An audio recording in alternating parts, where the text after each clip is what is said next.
നമസ്കാരം. ഞാൻ കൃഷ്ണദാസ്, ആഞ്ജനേയ ജ്യോതിശാലയം. നമ്മൾക്ക് ജീവിതത്തിൽ പലപ്പോഴും പേടി തോന്നാറുണ്ട്.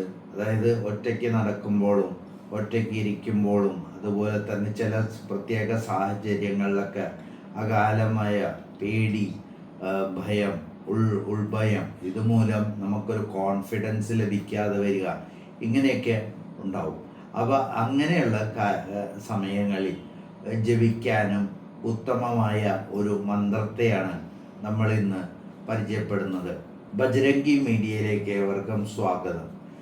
ഇന്ന് നമ്മൾ ഈ പേടി തോന്നുമ്പോൾ നിത്യവും ജപിക്കാൻ വളരെ ലളിതമായ ഒരു ഭൈരവ മന്ത്രമാണ് പരിചയപ്പെടുന്നത്. ഈ ഭൈരവ മന്ത്രം കൊണ്ട് ഭസ്മമെടുത്ത് കുട്ടികളെ തൊടിയിക്കുന്നത് വളരെ ഗുണകരമാണ്. അവർ രാത്രിയിൽ സ്വപ്നം കണ്ടി നെറ്റി ഉണരുക, കരച്ചിൽ, ഇങ്ങനെയുള്ളതൊക്കെ ഒഴിവാക്കാം. അതുപോലെ തന്നെ നമുക്കും ദൈനംദിന ജീവിതത്തിൽ ഈ മന്ത്രം ചുരുങ്ങിയതൊരു 11 ജപിക്കുന്നത് മാനസികപരമായിട്ട് ഒരു ഉത്സാഹത്തിനും അതുപോലെ മനോധൈര്യത്തിനും ചെയ്യുന്ന പ്രവർത്തികളൊക്കെ നല്ല രീതിയിലായി വരാനും മഹാദേവനായ കാലഭൈരവൻ്റെ അനുഗ്രഹമുണ്ടാകുമെന്നുള്ളതാണ് പറയാനുള്ളത്. ഇനി ഈ മന്ത്രം ഇവിടെ പരിചയപ്പെടുന്നു. കാലഭൈരവ ഗായത്രി. കാലകാലായ വിദ്മഹേം കാലാതീതായ ധീമഹേം തന്നോ കാലഭൈരവ പ്രചോദയത് എന്നാണ് ഈ ഗായത്രി മന്ത്രം. ഇത് നിത്യവും ചുരുങ്ങിയതൊരു 11 ജപിക്കാം. നമുക്ക് 108 വരെയും ജപിക്കാം.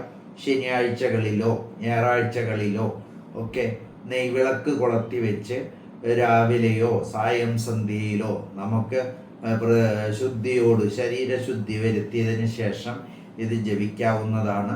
ഇത് ജപിച്ച് ഭസ്മം തൊടുന്നതും വളരെ ഗുണകരമാണ്. ദുസ്വപ്നങ്ങൾ കാണാതിരിക്കാനും നെഗറ്റീവ് ചിന്തകൾ ജീവിതത്തിൽ നിന്ന് മാറാനും ഇത് വളരെ ഗുണപ്രദമായിരിക്കും. അതുപോലെ തന്നെ കാര്യതടസ്സങ്ങൾ മാറാൻ വേണ്ടിയിട്ട് കാലഭൈരവ യന്ത്രം ധരിക്കുന്നതും വളരെ ഗുണകരമാണ്. ഈ വീഡിയോൻ്റെ അവസാനം ഈ കാലഭൈരവ ഗായത്രിയുടെ ഒരു എഴുതിയ സ്ക്രീൻഷോട്ട് നമ്മൾ ഇതിനോടൊപ്പം ചേർക്കുന്നുണ്ട്. അത് വായിച്ച് ഗൃഹസ്ഥമാക്കിയതിന് ശേഷം നിത്യജപത്തിന് ഉപയോഗിക്കുന്നത് വളരെ ഗുണകരമായിരിക്കുമെന്നുള്ളതാണ് പറയാനുള്ളത്. നന്ദി, നമസ്കാരം.